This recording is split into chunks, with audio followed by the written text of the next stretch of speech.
Good evening. Good evening. It is Tammy Carpenter of Simply Tammy, and we are live again for another powerful segment of Women Who Win. And as you guys are coming in, go ahead in the comments and say hello. Let us know that you're watching.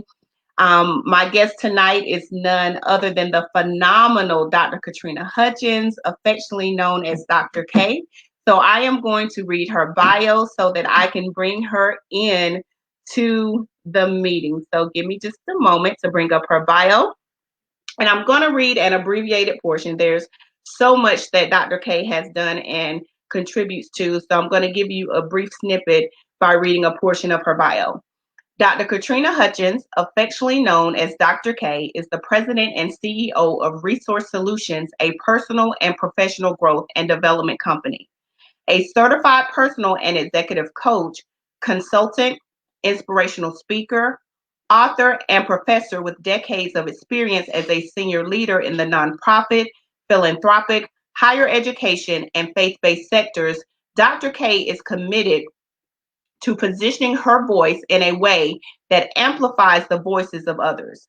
As such, she has coached individuals and spoken to audiences all over the country, whether in auditoriums, one-on-one, through radio, television, in the boardroom, in the classroom, or in whatever space she finds herself. Dr. K's goal remains the same: to touch the lives and work of others, to leave them better than before. Dr. K is the founder of the Resource Solutions Foundation. The foundation exists to improve the mental, physical, and spiritual health of women and families through education, edification, and empowerment. A signature event of the foundation is the annual I'm God's Girl for Real conference. She is a wife, mother, and a grateful Mimi. Dr. K's mantra is life happens. Put on your big girl panties and keep moving. So I am going to bring Dr. K on into our broadcast. Good evening, Dr. K. Hi, Tammy. It is so good to be here. So good to be here. It Thank you so much is. for the invitation. It's so good to have you. We see Lassandra's already in saying hello. Charlene's already in saying Hello, hello. My girl. friend Shahara is in saying hello.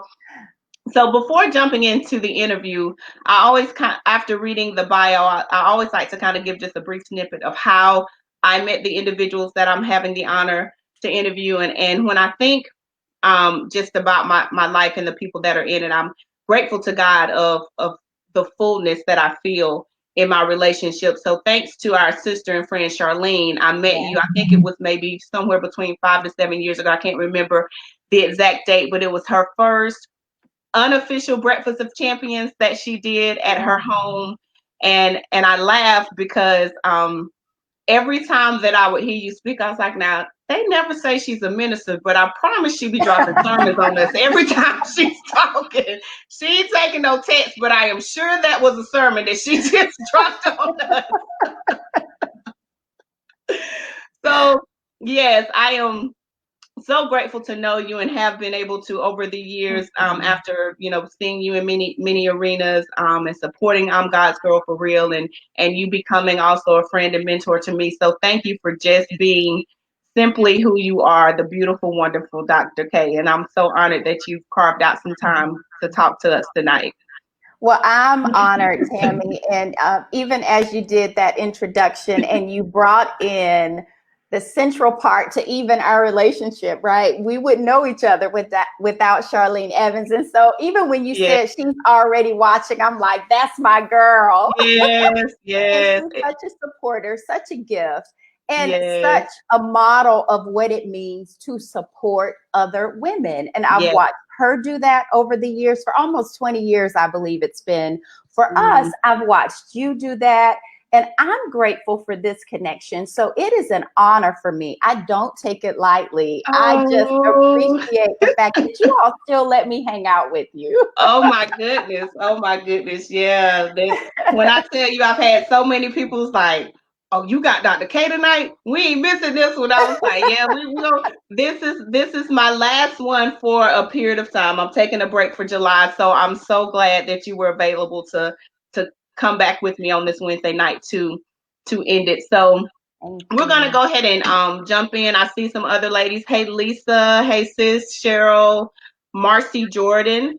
Um, Valerie. Thank you, ladies, for joining and chiming in. We are so, so delighted to have you guys with us here tonight. So, when I was thinking about being able to talk to you tonight, Dr. K, over the years, having been able to hear you speak and read your books, um, there was a story in particular that is in your works or in your writings, as well as I think I've heard you share it personally, that I think was fitting to start off this interview with. Because of the climate that we're in our country right now, and just because of something that a lot of ladies deal with, and it's affectionately known as, or I call it, the marble story or your marble story. So I want you to kind of start there for us, please, if you would, with the audience, share what we call your marble story. Absolutely. And I love sharing that story. I've been sharing it now for years. I've written about it. I have it as the introduction in 2 books now, because it's such a core story to who I am. It actually worked to inform my identity. But so let me share that story. So first of all, I've got to kind of say that this story happened in the 60s. So I'm a child of the 60s. And I'm going to pause right there for y'all to say, what? Exactly. You were born in the 60s. Right, like 60s who? Yes, so all of this happened in the 60s. I was born in the 60s, and I was also born in the country. So I'm a country girl. I grew up around all of my family. So we lived in a house. Grandma lived across the street from us. I had aunts, uncles, and cousins all around me. So I grew up a really happy-go-lucky little girl in those early years of my life. And one of the highlights was when I started school in first grade. Although we lived in the country, I had the awesome privilege to go to Waverly Elementary, which was an all-Black elementary school right in the heart of Columbia, because my mom worked at Benedict College, and Waverly was literally right around the corner from Benedict College.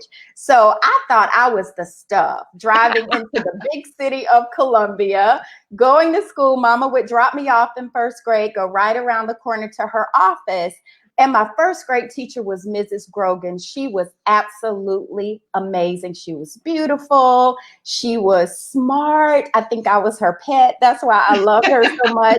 But loved my classmates, loved learning, loved being at Waverly, could not wait to return for second grade. So our first grade year ended.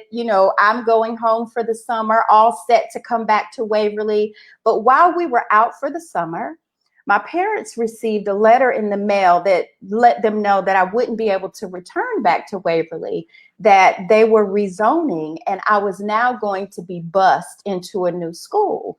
Wow. Because this was in the heart of integration. And so anyway, summer ends, school rolls around, our whole routine changes. Now, our mode of operation is my mom would drop me off at grandma's. It was grandma's responsibility to put me on the bus while mama went on her commute to work.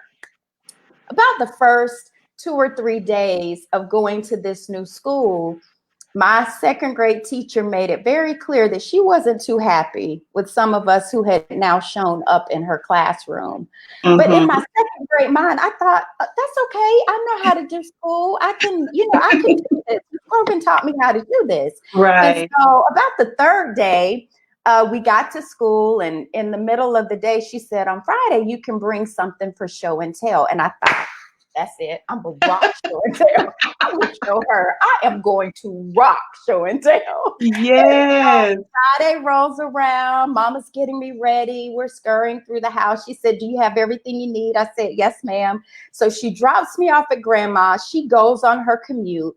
Well, I'm getting ready to go to the bus, and I'm walking through grandma's kitchen, and I have a meltdown. And I'm just, and grandma, old country woman that she was, She said, child, what is wrong with you? And I said, I don't have anything for show and tell. And I saw grandma just kind of looking around the room. She went over in the corner. She scooped up something, put it in her pocket, grabbed me by the hand and said, come on, I got to get you to that bus. So we're running down her driveway. The bus comes. Doors open. I step up on the first step. Grandma goes in her pocket. She puts something in my hand and she says, okay, get on that bus. So I get to my seat on the bus, open my hand, and grandma has put a big marble in it. One of the big ones that you break up the other marbles with. They're called Yes. shooters that she had just stolen from one of my boy cousins. I'm sure of that. And I thought to myself, it sure is pretty. I don't know what I'm going to say, but it sure is pretty. And so I got to my classroom, got to my desk, took my marble, put it in my little cubby right in front of me to wait until the end of the day for show and tell. Finally, at the end of the day, the teacher says, okay, you can take out your items for show and tell. I went to reach for my marble, and there was a little white boy sitting next to me. And he reached over in my cubby and grabbed it.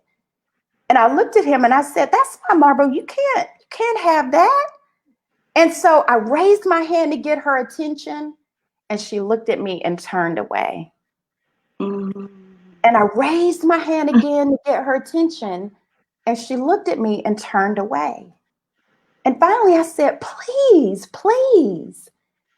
And she walked over to where we were sitting and she said, what is it? And I said, he just took my marble.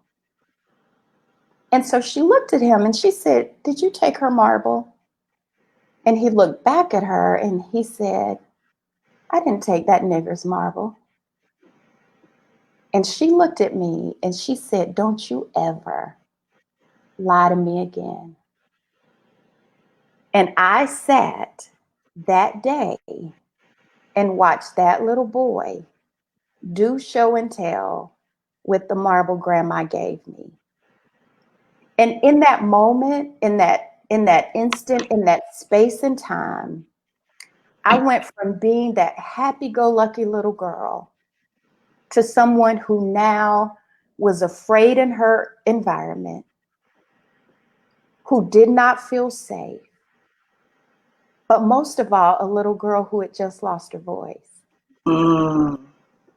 And that is my recollection of the first time having that experience of feeling like I had something that I owned ripped out of me.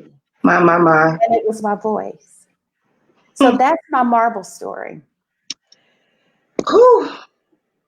It's amazing. I've read the words, and even after we talked to prep for this interview, I read it again, and the emotions in just reading that, because as you have shared, and I think the most powerful part of it, so many of us have a marble story. There was something, an event at some point that stripped us of our voice. The thing, like you said, something you owned being taken away from you. So that happened as a second grader. How did that shape your world beyond that point? And so initially when it happened, of course, it rocked my world, right? I didn't know what to do with that at that age. It wasn't until later in my life, Tammy, that I was able to actually go back, right? And so let me tell you something. I used to say it because it sounds good on paper. So let's just talk about this for a minute.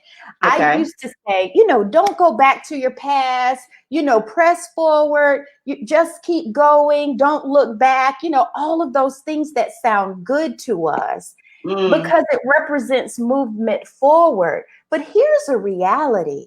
There are some things that happen to us in our past, some trauma that we experienced in our past. And if we don't go back and reclaim what that trauma took away, I don't care how much we move forward. We are moving forward with a limp We are moving forward with a piece of dysfunction hovering over our lives. Why? Because we left a piece of ourselves in our past. So we need to stop saying that thing about don't look back, keep moving forward. No, you need to go back and get what you need in order to go forward. We've got some missing pieces that we don't always go back to reclaim. And my voice was a missing piece. So I kept trying to figure out why I would go silent in certain situations, why I would give away my power and go on mute in certain situations, why I would allow people to turn down my volume in certain situations, why I was sitting at tables shaking, having something to say and too afraid to say it. You know why? Because I left my voice back there in my past. So I had to go back and reclaim what I needed for my future. And so I had to do the work, Tammy, to go back and get it. Now, I'm not saying that the trip back is a walk through the roses, a trip through the tulips, right?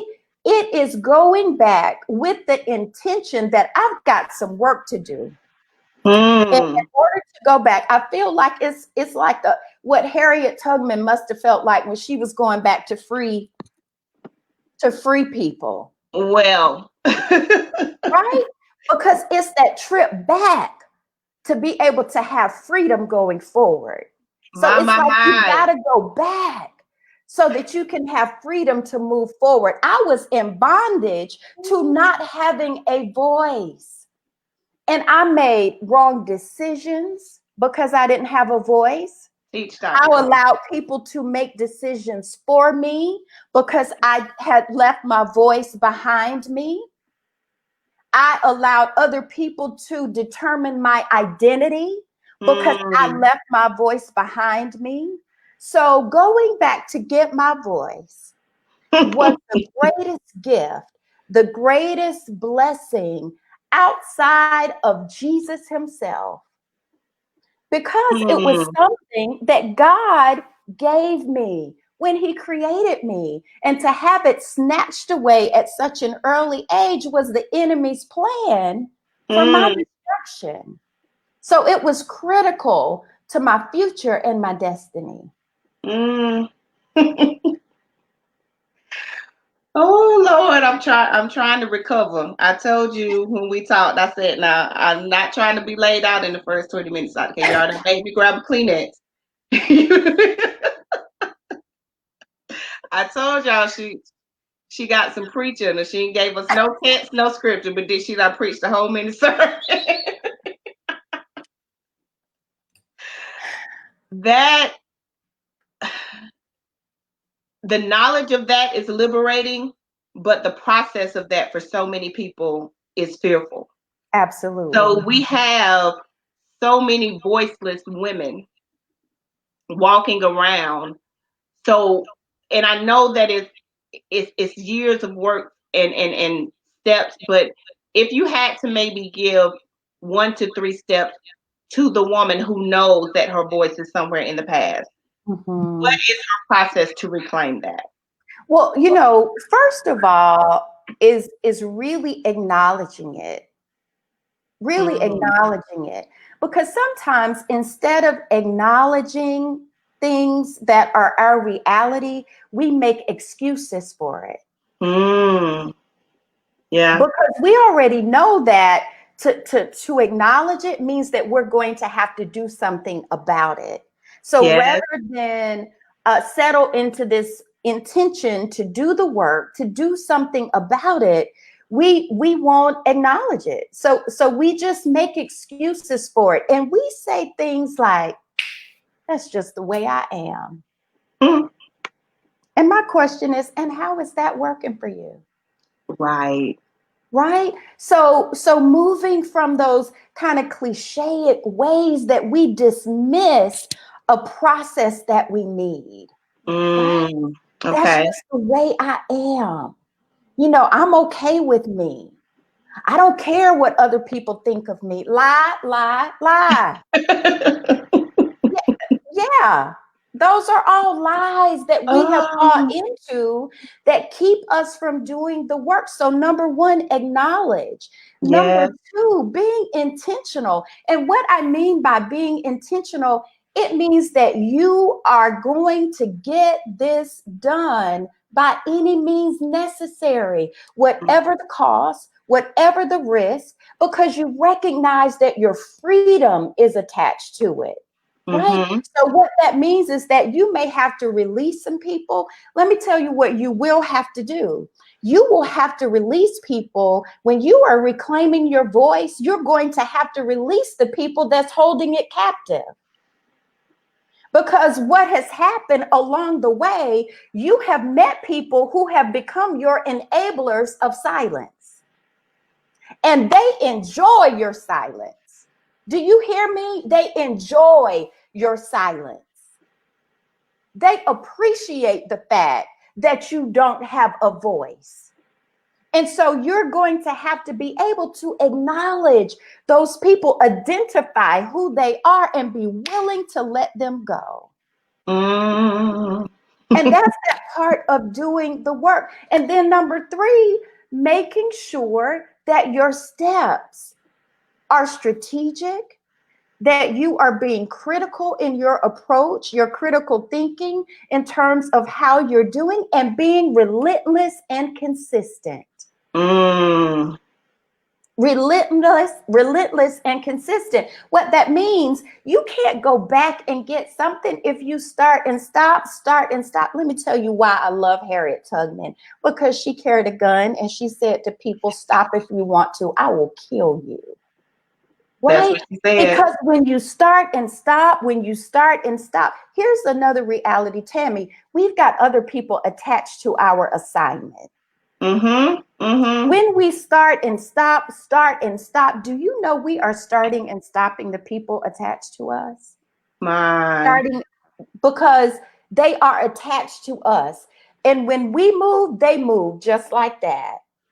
And so when our movement is not in alignment with where we are supposed to be, what we are supposed to be doing, that we are not living the assignment that God has for us, we are also responsible for the people attached to us. Yes. So Yes. that's why it's important for us to be consistent, to be persistent, to be resilient. You'll get knocked down on the journey back, but that doesn't mean you stay down. You get back up and you keep going until you reclaim what you went back to get, because that is your key to freedom and to moving forward. So, I said all of that to say no more excuses. No more excuses. Your voice is powerful and you need it for Yes. what God has called you to do, purposed for you to do, assigned for you to do. Our voices are needed. And I'm telling you, for women in particular, that is the first thing the enemy takes from us. If we Yes. go all the way back to the woman in Genesis, when we meet her, what was she doing? Chatting it up with the serpent, talking, because she had voice. Mm-hmm. After he convinced her to doubt God and to do what God told her not to do, we no longer hear from her because her voice was gone. My. It is the same thing. The enemy is doing nothing new. Wow. He is still the thief of voice. He is still the robber of voice. And so we've even got to recognize who that battle is with and go back with this righteous indignation that you cannot have my voice. Hmm. Hmm. Oh, okay.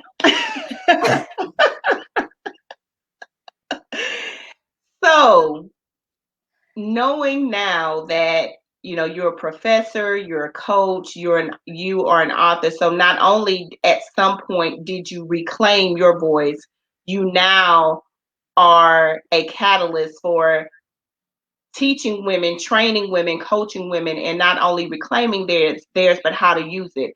So I want to first talk about, how did you know? What was the moment, or when did you know you had reclaimed your voice? So, that's tied to another story, Okay. actually. That is tied to another story. So let me tell you how much I was faking voice. Okay. Because we Faking got voice. some voice fakers. Voice fakers. Lesson for the voice fakers. Yeah. So I was a voice faker. I had it mastered. I had it down pat. And let me tell you, I was voice faking in church. Many of us do. Right? And so what I mean by that is, I'm going to church every Sunday. I'm serving on committees. I'm there every time the door opens. Every time I'm greeted with how are you doing? I was the blessed and highly favored queen. Lie, lie, lie.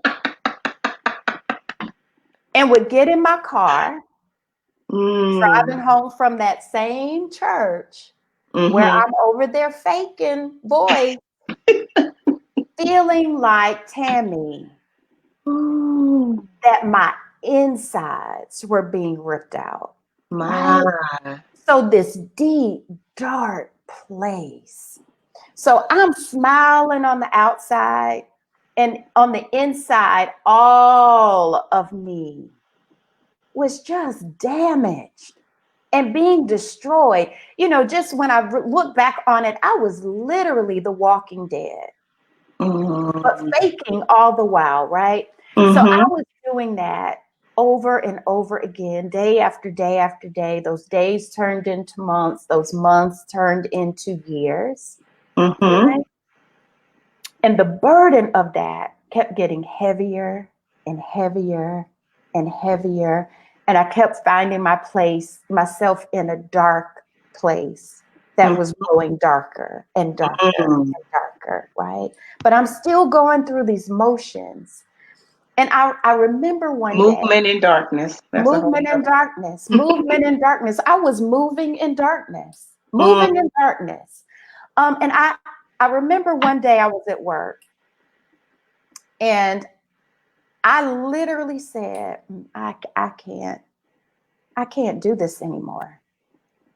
And so I came home, I picked up the children from after school care, took them over into their room. And Tammy, by external measures, I had the dream life. Beautiful home, nice cars, good job, great benefits, by outside appearances. It looked like the model life, right? mm-hmm.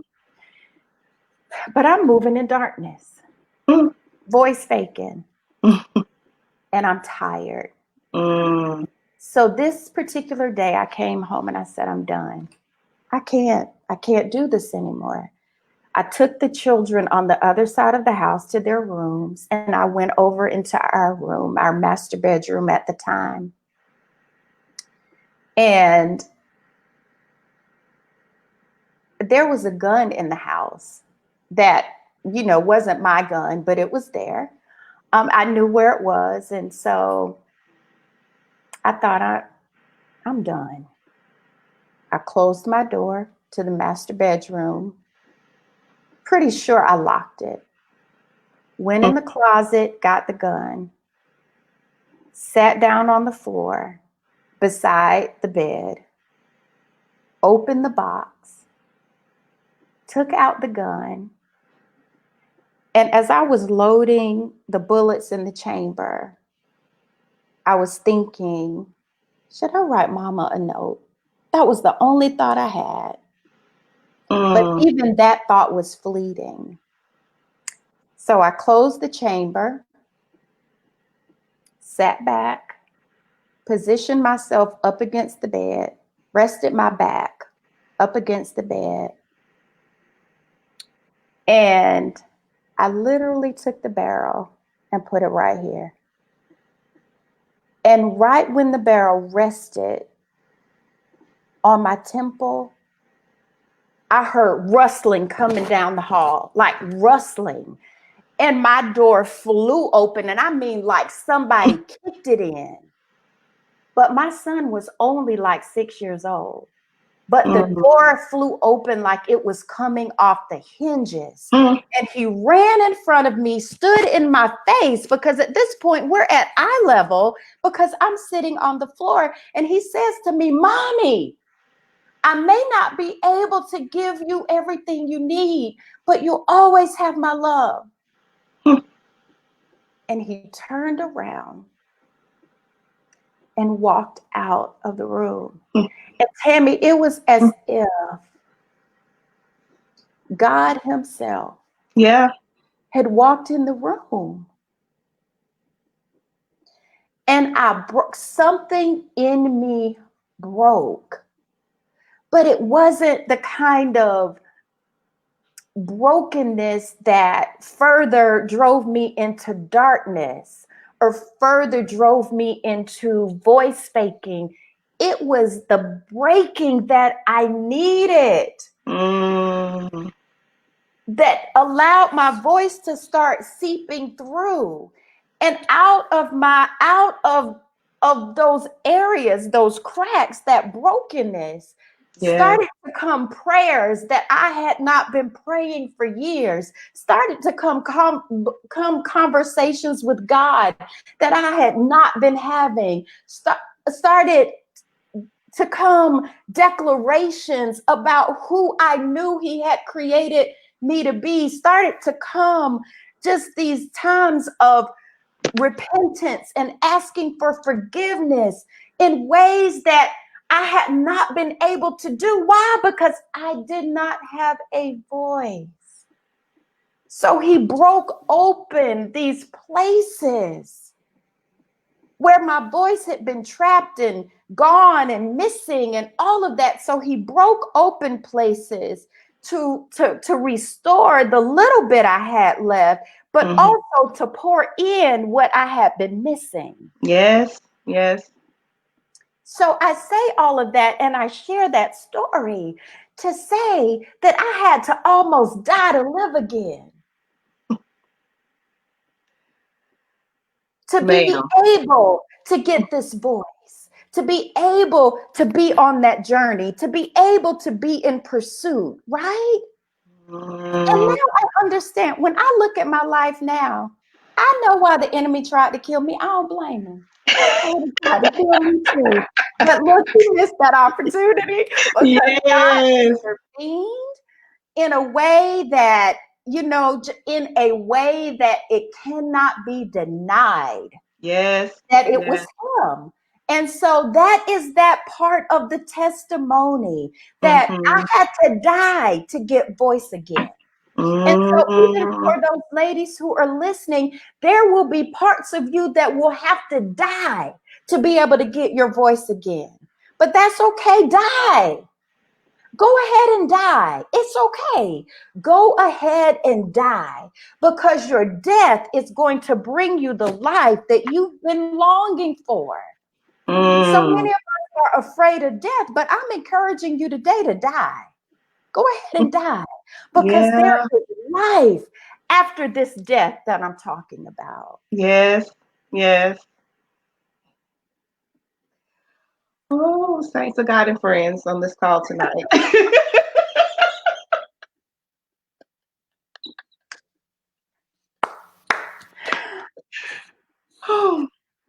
So something you said, um, you mentioned that as the breaking began, you began to utter prayers that you had not prayed before. You began to have conversations with God that you had not prayed. Um, and as you were saying that, it made me think about, we have so many people, because you said you were faking it in church. You Mhm. were there faithfully, I'm sure, serving every time you were called upon. But when your voice was taken, it sounds like that also impacted your voice interaction with God. Absolutely, it did. Can you speak on that a little bit? Because again, you appear to be connected, But that snatching caused another disconnection. Absolutely. Absolutely. So it literally interfered with my relationship with the Father. Because here's the Mm, reality, Tammy, you can't have a relationship with somebody you don't talk to. true. And it wasn't that I wasn't talking to God, but I was talking to God in ways that I had learned over the course of my life. So I grew up in a Baptist church. So the Baptist church that I grew up in, they prayed the same prayers every Sunday. Like Mm-hmm. I knew the prayers by heart, like, so I knew how to repeat what I had heard. Mm-hmm. I knew how to behave like what I had seen. Mm-hmm. Right. But I didn't have it wasn't that defining communication that drove my relationship with God into intimacy.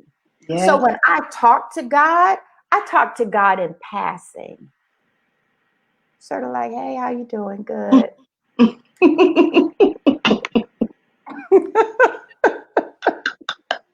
Like Like, y'all were on speaking terms. yeah, we were on speaking terms. Like, you good? Okay, yeah, I'm good. Right? Amen. We still on this journey. Yeah. So no intimacy, Yes. because you can't have intimacy without communication, authentic communication. Yes. You Yes. can't have intimacy without voice. And let me Mm-hmm. tell you something about voice, because see, only 7% of our voice communication happens in words. The other 93% is all in our nonverbals. Mm. I didn't even have the right nonverbals with God. Do you know He watches our nonverbals? It's a way to communicate with Him. That's a Talk about part that of our now. voice. A part of our voice. He watches. Listen, God listens to our 7%, but He watches our posture. Dr. And K. I literally believe that sometimes He's saying, I hear you, but I also see you. And those two don't align. So I had a misalignment between my 7% and my 93. And that ripped my intimacy apart with God. Mm-hmm. Misaligned in my 7 and my 93, could not bring it together. Therefore, I was faking my relationship and my intimacy with God. I could pray some elaborate prayers in church because that was a part of my faking. That was a part of my gig, right? So that was a part of my drama. And Mm-hmm. all I needed was somebody to say, "Now come into the stage," because that's what I was doing With acting. a drum roll. Right. Now coming to the stage, drum roll, please. Because that's how I was operating. Yeah. But with misaligned voice, this separation between my 7 and my 93, no intimacy with God, not having the kind of intimate conversations with Him, speaking Mm. to Him from my heart, Tammy, speaking to Him from my spirit, speaking to Him from my assignment, my destiny, having conversations with Him about His plans for my life. I was telling God, so this is what we're going to do. Because I thought of this. God, I think this is a good idea. So this Mm. is what we're going to do. So I did a lot of, God, here are my plans. I need you to show up, but I got it taken care of. Right.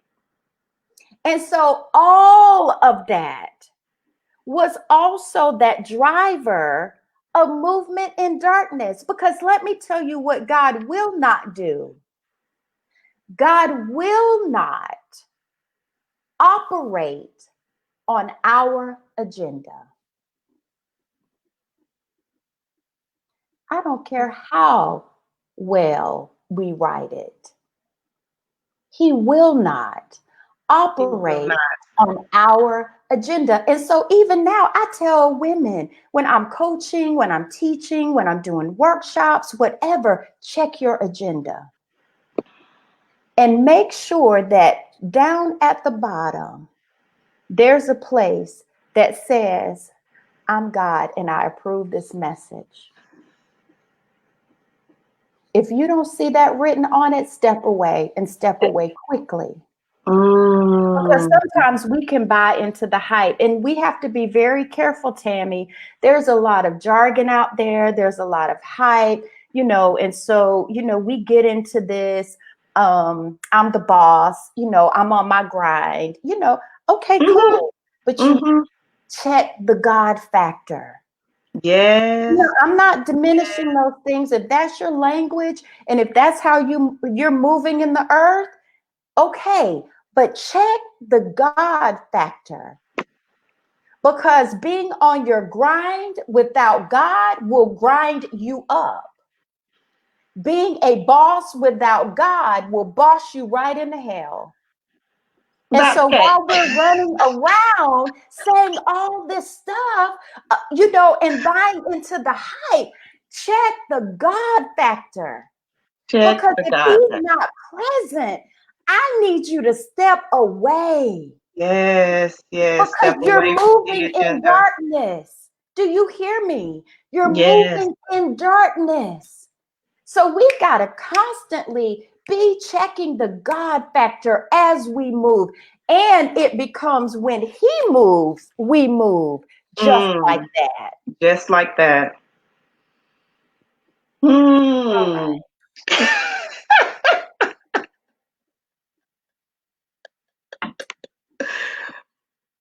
Ma'am, we 45 minutes in and you done Are read this we? thing. And Oh, we ain't even scratched the surface. oh my goodness.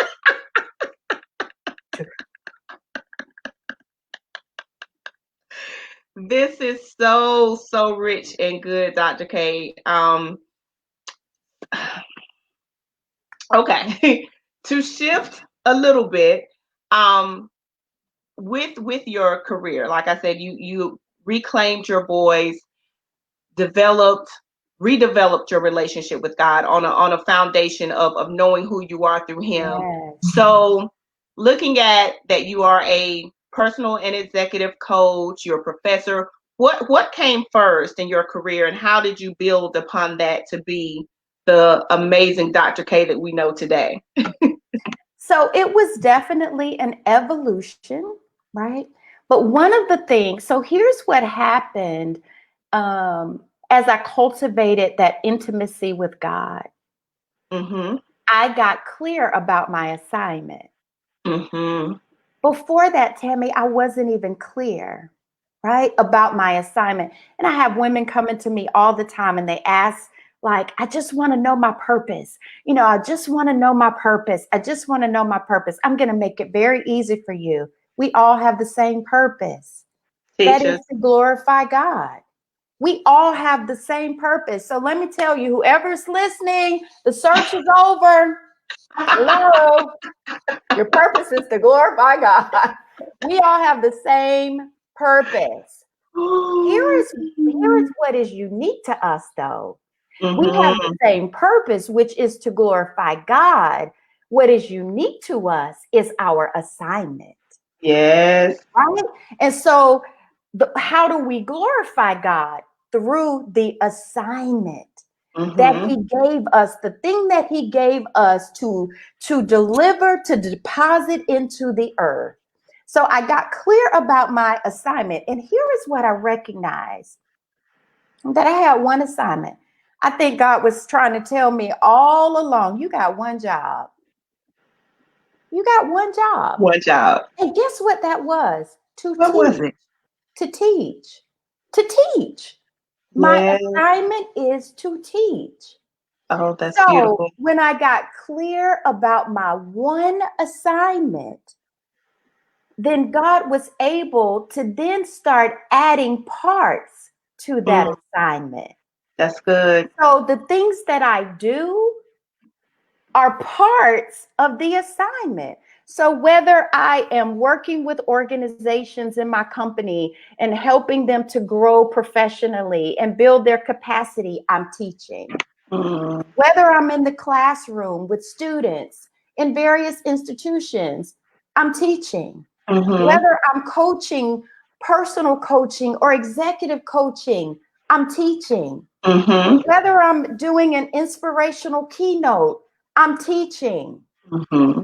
right? Whether I'm writing books, I'm teaching. Yes. So the point is that I got one job, Mm. but I've got many parts. Okay. And so the one assignment is to teach. And the parts align with that. So even when, oftentimes I've been asked, how do you do everything you do? Well, I do it in the flow of teaching. And so the parts look different. So I could, be over here doing something in the company. I could be over here doing something at one of the colleges or universities. I could be, in an organization. I could be at New Life with, doing something there. But whatever I'm doing and wherever I am, I'm teaching. I even find myself teaching when I'm on the phone with my friends. I'm like, so let me tell you something. And I'm going to tell Right. you based upon what I went through. So let me teach you something, right? So I'm always teaching because that is my one job. That is my assignment. That is what God sent me here to do. So Yes. to those who are listening, let's be clear. We all have the same purpose, to glorify God. The key is to get into your assignment.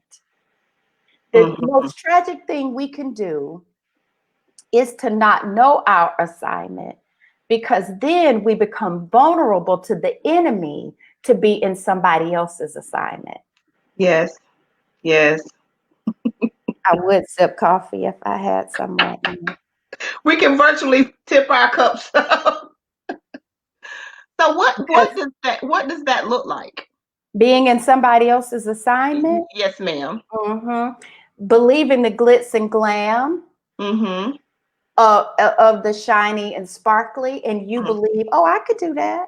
Mm-hmm. Oh, she doing that? I could do Yes. that. I know Yes. how to do that.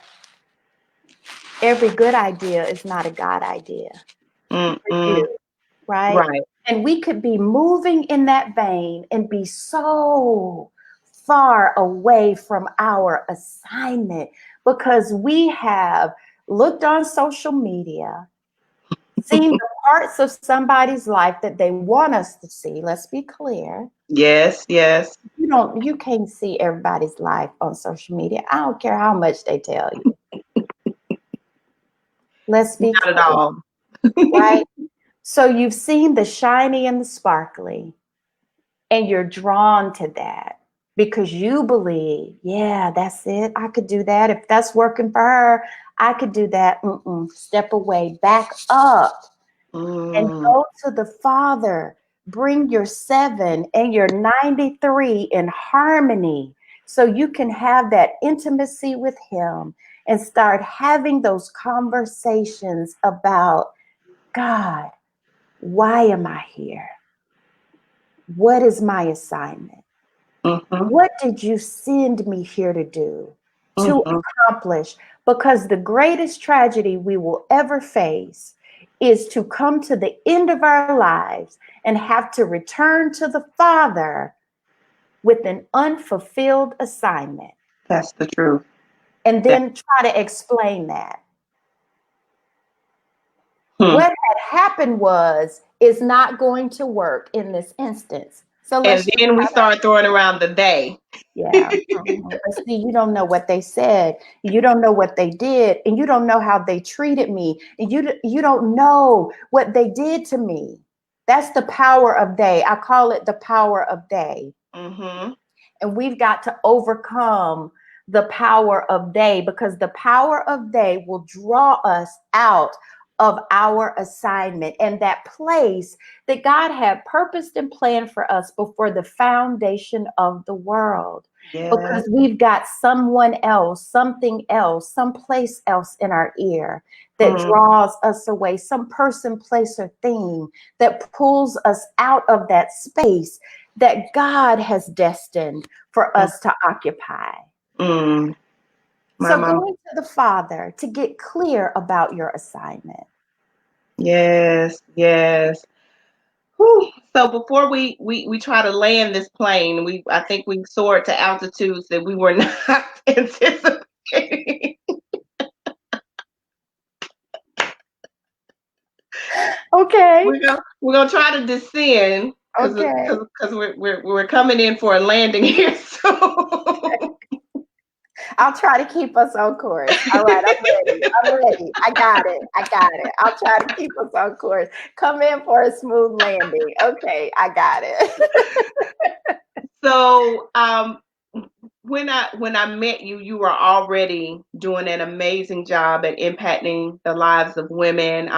You started your movement, I call it, I'm God's Girl for Real, with your Yes, annual conferences and events. And in the midst of that, you became a first lady. yes. Um, so you are now able to take what you were already doing with women and now focus it in on the beautiful women I'm sure God has assigned to you at New Life. So how has that transition been, adding that assignment to um, everything that you were already doing? So this is so interesting because we sing some really nice songs because they got nice beats, right? And we can get in the groove. And so Just I look, used the audience wants us to keep the plane up high. They're saying, no, don't land, keep talking. so I was always singing, I want more, more, more. Jesus, more, more. Oh, you said all right. Okay. I got you. So I'm saying that to say, in all seriousness, Hmm. it was amazing, Tammy, that it was just more of, and you already said it, right? It was Hmm. just more of what I was already doing. And so Yes. it was just kind of in addition to, or an addition to, what I was Hmm. already doing. So it was literally expanded territory. Yes. It was Yes. enlarged territory, right? Yes. So that's how I've been able to really understand it, is that it was just an expansion of what I was Yes. already doing. So I didn't have to come to New Life to create women's ministry. I was called to women's ministry before I ever came to New Life. And Hmm. so for me, it was just kind of situating myself into what was already present and seeing it as an expansion. Um, Hmm. and so that's kind of how I've been able to capture and embrace that piece. Okay. Okay. So let's talk a little bit. Since they want to keep flying, we still descending some. I'm just going to slow the descension down. We ain't can't stay on here all night, but talk to us a little bit for those who are not aware of I'm God's Girl for Real and how that came about, and the amazing annual events that you host. So I'm God's Girl for Real kind of emerged out of me emerging, right? And so Hmm. I would so in bringing these pieces together and having that intimacy with God, just in my everyday conversation with Him, I would not be crossing T's and dotting I's, and the Holy Spirit would tap me on my shoulder to help me get it together, right? And I would Hmm. literally say out loud, God, I know I'm your girl for real, because I know some days I must be a mess, right? And so I would just kind of have these kind of exchanges with Hmm. God. And oftentimes I would say, I know I'm your girl for real. And Hmm. so that was my personal mantra. And so when I started speaking and I would be in front of audiences, I started saying, I'm God's girl for real. So I started incorporating that even into my introduction of who I was by saying, I'm God's girl for real. I was embracing that as my identity. Hmm. Well, before I knew it, other women started saying, well, I'm his girl for real too. And so I started to define it this way. So when I think about how this movement, as you said, has evolved over the years, I think we're kind of the last time I looked in Facebook, we're probably at a little over 2,500 members. We just started, our first gathering was in the back corner of a restaurant. Are you there, Tammy?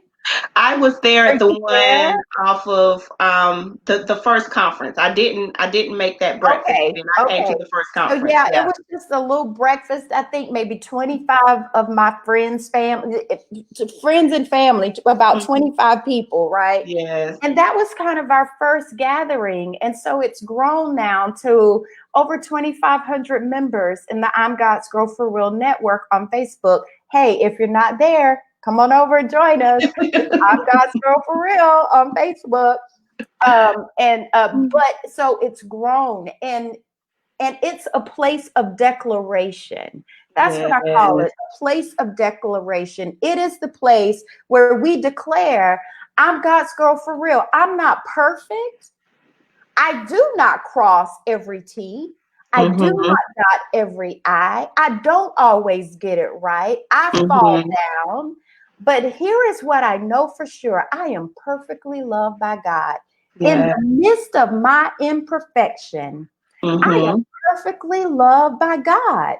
So Yeah. it is a place where we can declare that God, no matter where I am, what I'm doing, what I'm going through, I know you love me and I know I am your girl. Right? So it's that Yes. place of declaration. And so that emerged out of kind of that place of intimacy with God and having a clear understanding of his love for me. And Mhm. so it's a place of encouragement, inspiration, sometimes challenge, right? So we do all of that in the network. And I love, Mhm. love, love, love the women who are there and who share and um who participate, who join the conversations when I'm posing a question or asking them to make declarations. And they just jump right in. And so I love it. Love it, love it. Yes. One of my Yeah. favorite places to hang out. Okay. Amazing. And I think after that first conference, I think I've been to three. That the one in Columbia, then two in Florida. Yes. So yes, that it's an amazing event that is hosted in October. So I encourage you, as Dr. K said, join the community so that you can be aware of the announcement of when the conferences are happening, um, because they're amazing, absolutely So amazing. we are hostesses at the conference. God is our guest of honor, right? So we all assume the same posture, and that is just to host God. There Yeah, is no, title and this person and that person. We are hostesses, and we're there to host our guest of honor. And he shows yeah. up every year and just does Mm-hmm. things that are absolutely life changing. I still hear over and over and over again what happened to women at conferences, the connections they made to other women, Yes. friends today because they met at the conference. So there's that formation of relationships and, just kind of the building up and amplifying of each other as God lifts us and elevates us. Yes. So, since it is officially 9:30, can you believe it? I I cannot. told you. That hour went by so quickly. It did. It did. And we could literally go on and on, but to respect your time, um, as well as others, your husband chimed in. I don't know if you saw it. I'll bring his comment back up on the screen. He He really. gave you a Hey, shout out. Bishop. Much love. That's my boo. Yeah. So I want you to let everyone know outside of the I'm God's Girl for Real network, the ways that they can get in contact with you, the ways that they can follow you, the way that they can acquire some of your amazing products. And I'm not going to bring them up individually. You guys may have noticed in her background on that beautiful shelf, she has some books, many, many books. And this is my personal Dr. K collection. You cannot have them, you cannot borrow them. They're not up for grabs. However, She is going to let you know how you can follow her, connect with her, find her products, and I will tell you, just from what you've heard tonight, her voice is amplified in these books. So it's like having her as a coach as you're reading the pages of her book. So will you talk to us a little bit about some of the works that you've published and how they can connect with you and get your work? Absolutely. Thank you. So, all of the books, let me say this, all of the books are on Amazon. You can go to my author page. There are 6 books there. This is for you. 31 Days of Life-Changing Discoveries is the first book I ever wrote. The second book that I wrote was more of a devotional. It's Growing in Faith Today. So it's more of a devotional. Third book I wrote was a part of that journey that I talked about, was Counterfeit, Lies That Cover the Naked Truth. Fourth book was The Voice Positioning System, 7 Ways to Harness Your Power and Master Your Influence. And then just last year, 2 little books, but I feel like they're that call to intimacy. One is Hey Beautiful, Remember Who You Are. And then, and I got to tell you about these 2. Keep holding them up, Tammy. And so listen, you are God's girl for real on these things. And so Tammy and I have a special connection with these 2 because through her company, she actually did the interior of Hey Beautiful. And so listen, and Tammy, open it. Open it. Can you show them the interior of Hey Beautiful? Certainly. Oh, you want them to show me that page? You want me to show them that page? I do want you to show them that page. So that is little Tammy. So Tammy has a piece in that where she talks about being little Tammy. And so please go to Amazon.com, visit my author page, Dr. Katrina Hutchins, and all of the books are there to connect with me otherwise, and learn about the conference and all of those things. You can go to I'mGod'sGirlForReal.com. Again, that's I'mGod'sGirlForReal.com. So all of those things are there as it relates to the I'm God's Girl for Real movement. For my company, Resource Solutions, you can visit the website at resourcesolutions.com. That's RE-sourcesolutions.com, resourcesolutions.com. And so that is the company side of the work I do. I'm God's Girl for Real is the ministry part of my assignment. You can connect with me on Facebook in the I'm God's Girl for Real network. How else? I think that's it. I think that's it. Yes. That's how you find me. I'm here. I would love to connect with you. I did radio today. So, right. So, Tammy, I also do weekly radio, talk radio with Dr. K. It comes on WOKB 1680. I post about that every week. So if you connect with me on Facebook, you'll be able to get the link to listen in. But today our topic was women who need women. And so I really believe that this even is a tie-in to that. Yes. I'm sharing with you all of this is related to really having us come together because we really do need each other. That I don't is like to true. see women trying to operate in silos and buying into the hype from the enemy that you don't need anybody. Yes, you do. We were created to need each other. And so all of this is about our connection. It is not you being drawn to me. It is about you being drawn by the Holy Spirit so you can get in the place of assignment that God has for you. That's good. Yeah, all of this works toward that end because in reality, I got one job. One job. One Glorify. job. One job. Yeah, and parts, but one job. Yeah. Yes.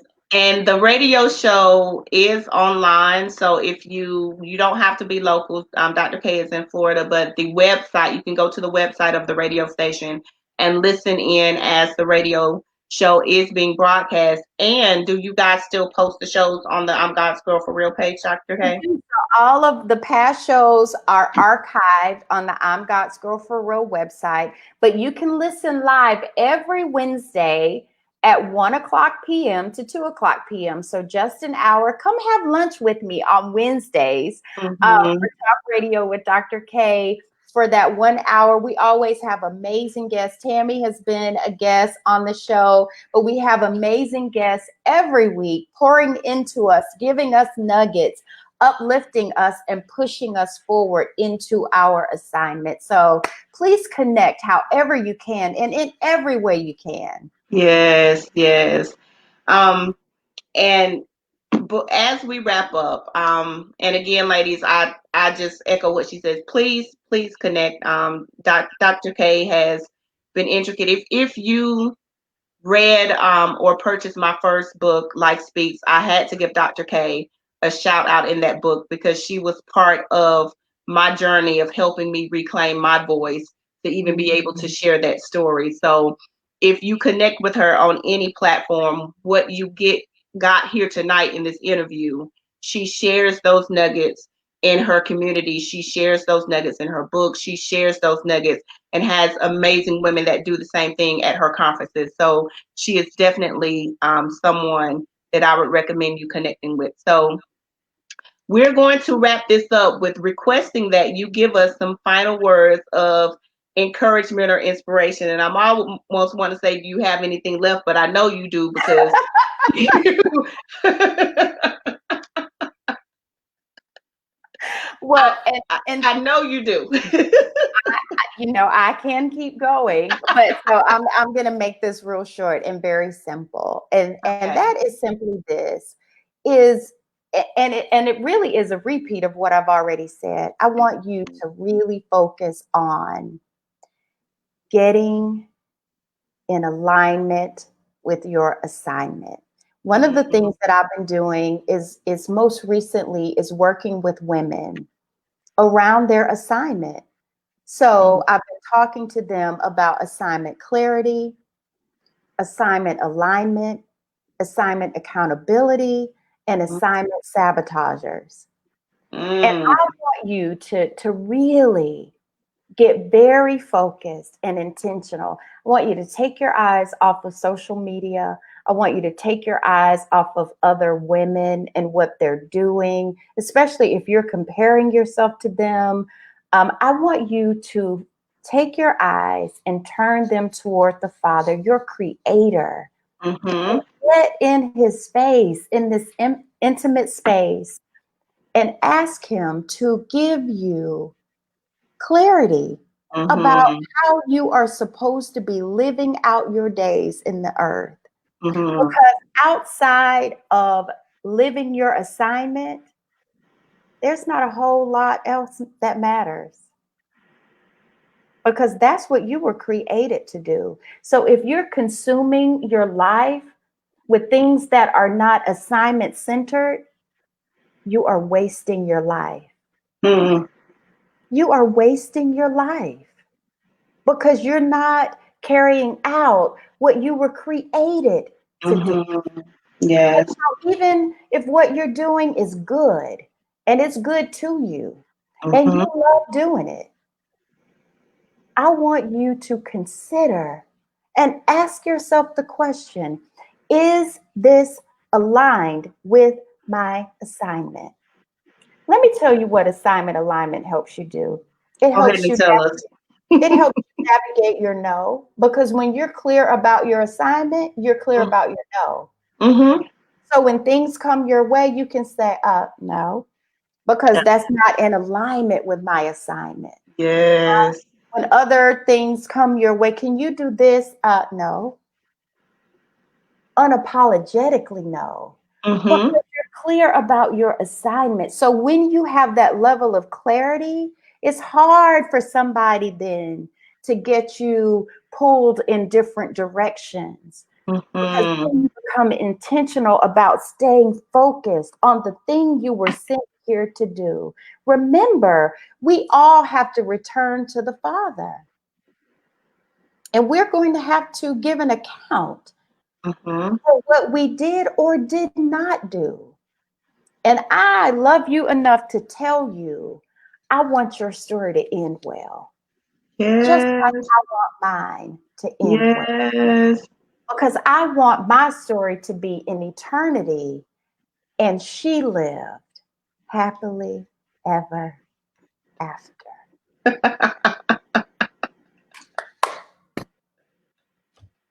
That's that's Yeah. all I got. That's That's all you all I got. got. Was that your mic drop statement, Dr. K? It's like, That's all I got. And she lived happily ever after. I want that yes. for me and I want it for you. But the only way we can have that be the culmination of our story is Mm, to make sure that we are doing what we were sent here to do. So examine your life, yes. where you are, examine what you're doing, and that Yes. examination should either bring you into alignment or affirm where you are. Mm. Whew. Well, well, well. I believe we are full from what you have poured out tonight. So I am So so appreciative. So I'm appreciative. I'm so So grateful. appreciative.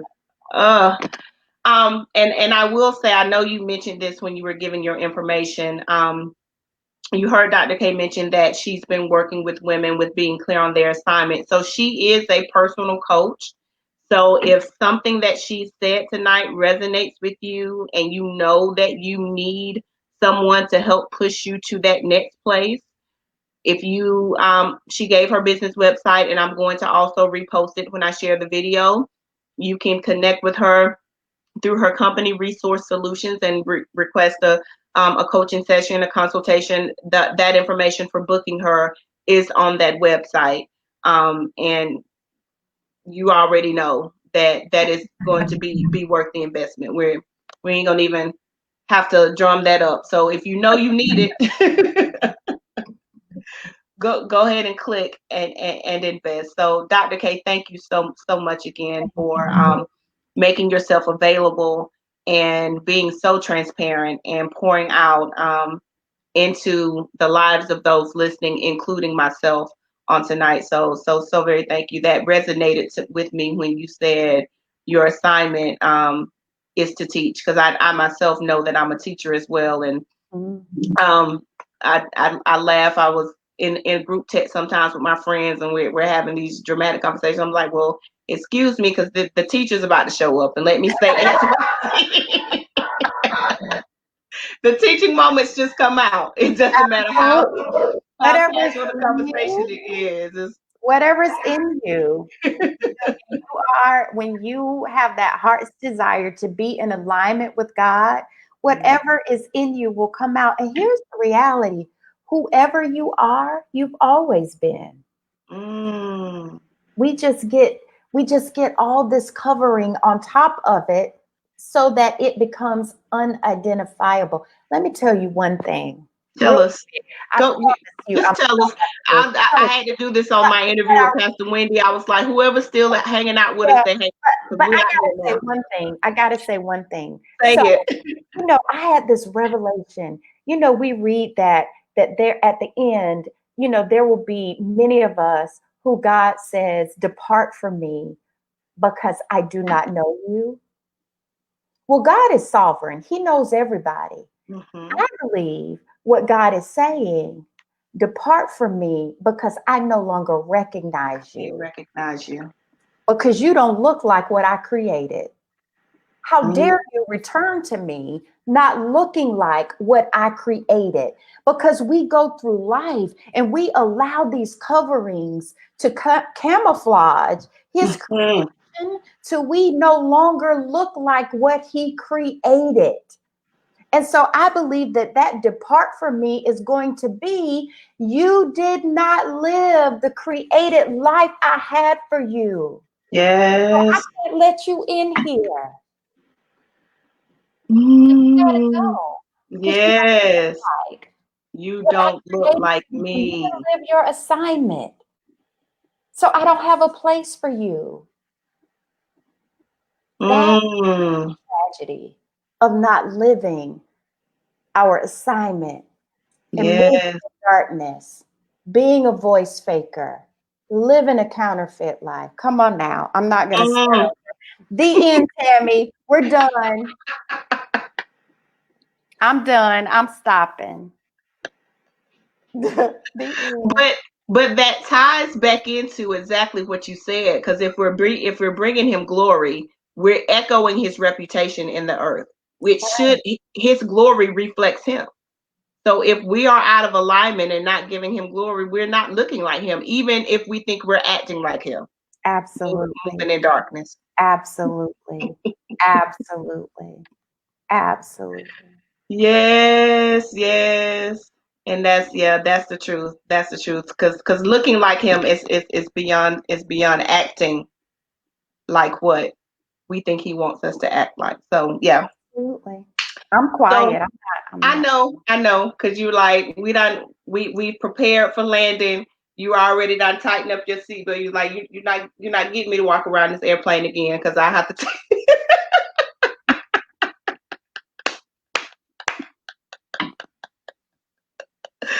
We're gonna wrap it up. Yes, we're gonna wrap it up. Thank you, thank you, thank Thank you, thank you. you. I love you so Ladies, much. in Thank you. the Thank you. those of you in the comments, thank you guys so much for liking the video, loving the video, sharing the video, all of your comments and your encouragement. um so just a little note before we end. This was the 8th episode of Women Who Win. I did 4 in the month of May, one every week on Wednesdays, and then this was the 4th one for June. I did 3 on Thursday, and this one circled us back to our original Wednesday. I am taking the month of July off, not leaving, not quitting, just taking some time to restructure before coming back in August. However, if this was your first time tuning in, there are 7 other episodes, 7 other videos on my page that you can go back and watch. And they are all just as meaty and just as powerful. So you stay connected with me, please, on my Simply Tammy page. Remember to connect with Dr. K. Be looking out for some other things that I have coming up.